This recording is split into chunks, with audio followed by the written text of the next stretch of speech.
탄소배출권 인사이드의 김태선입니다. 오늘은 탄소배출권 변동성에 대해서 주제로 잡아봤습니다. 그래서 저희가 탄소배출권 시장 제대로 알기 프로젝트라는 그 타이틀을 달고 5번째 시간을 마련했습니다.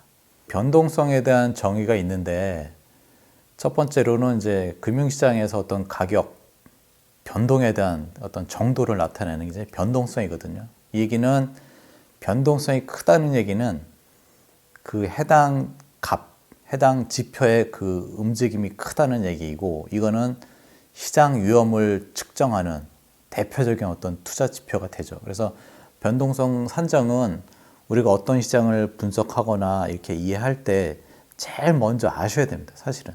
그리고 우리가 투자를 할 때도 마찬가지거든요. 주식시장이나 채권시장이나 외환시장이나 탄소배출권 투자할 때도 그 시장이 갖고 있는 고유에 대한 어떤 리스크를 측정해야 되거든요. 상당히 높은 시장에 어떤 리스크를 보이게 되면 우리는 그 시장에 접근을 하거나 대응을 할 때 좀 주의 깊게 바라봐야 되고요. 상당히 좀 변동성이라는 그 값을 측정을 했는데 안정적이고 낮다라고 그러면 우리가 이제 편안하게 시장 대응을 할 수 있는 거죠. 그래서 이 지표는 사실은 어떤 그 투자에 있어서 투자자가 위험도를 선호하냐, 위험 회피자냐에 따라서 이 변동성에 따른 시장 대응 전략을 또 따로 구사를 해야 되겠죠. 그래서 제가 만약에 위험을 선호하는, 위험을 좋아하는 그 투자자다라고 그러면 이제 변동성이 큰 시장에 이제 들어가서 매매를 해야 되고요.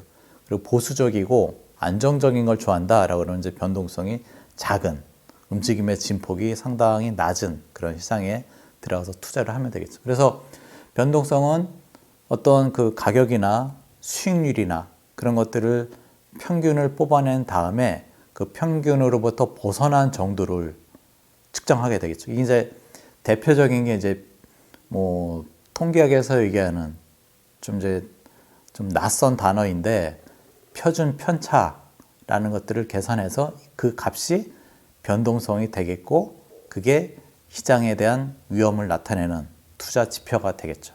그래서 저희가 사례에서 보시다시피 연간 변동성이 20%다.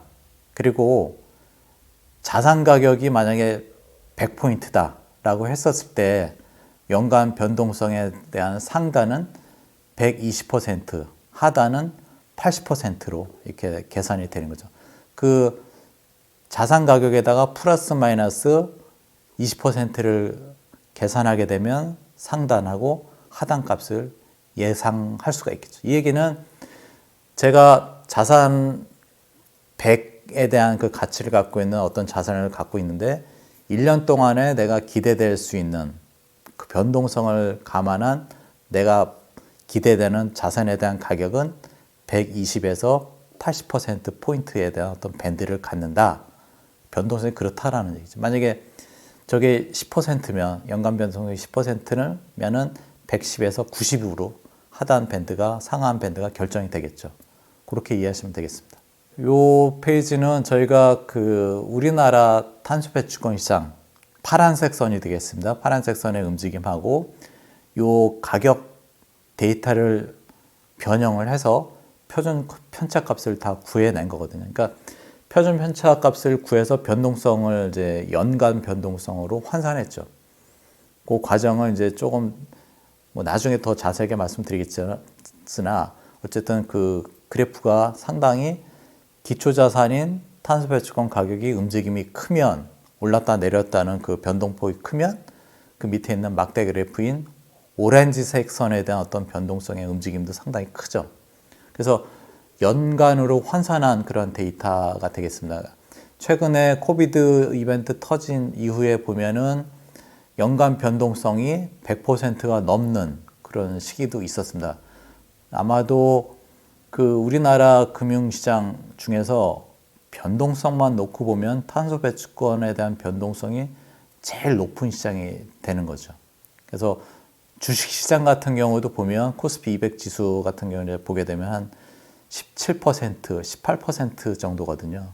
우리는 그보다 곱이 넘는 연간 변동성 수준을 보이고 있습니다. 그래서 상당히 시장 참여자들은 위험한 시장에 지금 진입을 해서 대응하고 있다라고 보시면 될 것 같습니다. 그래서 그 우측에 보시면 뭐 21년 9월 15일 날 배추권 가격이 톤당 28,500원인데 요 수준에 대해서 이제 연간 변동성을 환산하게 되면은 49.8%의 변동성을 보이고 있다라고 보시면 될 것 같습니다. 좀 어려운 얘기인 것 같은데 그 변동성을 계산하는 산식이 되겠습니다. 그래서 우리가 나중에 한번 따로 공부하시면 좋을 것 같고요. 엑셀에서 어떤 엑셀에 내장되어 있는 펑션을 쓰게 되면은 stdev라는 그 표준 편차에 대한 산식이 따로 있습니다. 그래서 이 명령어를 쓰고 괄호 안에서 그 가격에 대한 밴드를 따로 이렇게 쭉 드래그해서 정하게 되면 표준 편차 값을 뽑아내게 되겠습니다.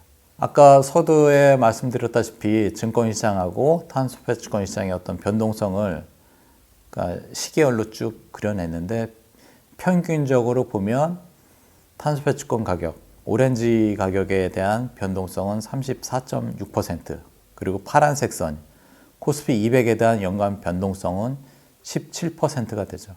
그래서 그 데이터 전체에 대한 것들을 하나의 어떤 값으로 변동성을 뽑아낼 수도 있고요. 아니면 이 그래프처럼 주기를 가지고 시계열 차원에서 어떤 추세로 변동성을 비교해 볼 수가 있습니다. 그래서 저희 쪽에서는 매 시점마다에 대한 변동성에 대한 것들을 관찰을 해야 되는 그런 상황이라서 시점마다 저렇게 스파이크 나는 움직임을 보이게끔 어떤 변동성을 추정하고 있습니다.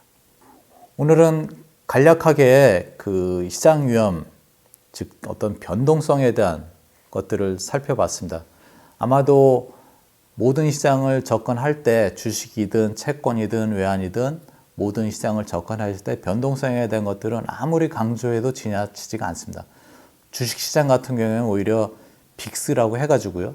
그 변동성을 매매할 수 있게끔 하는 상품도 나와 있을 정도로 변동성에 대한 인식은 아무리 강조해도 지나치지 않습니다.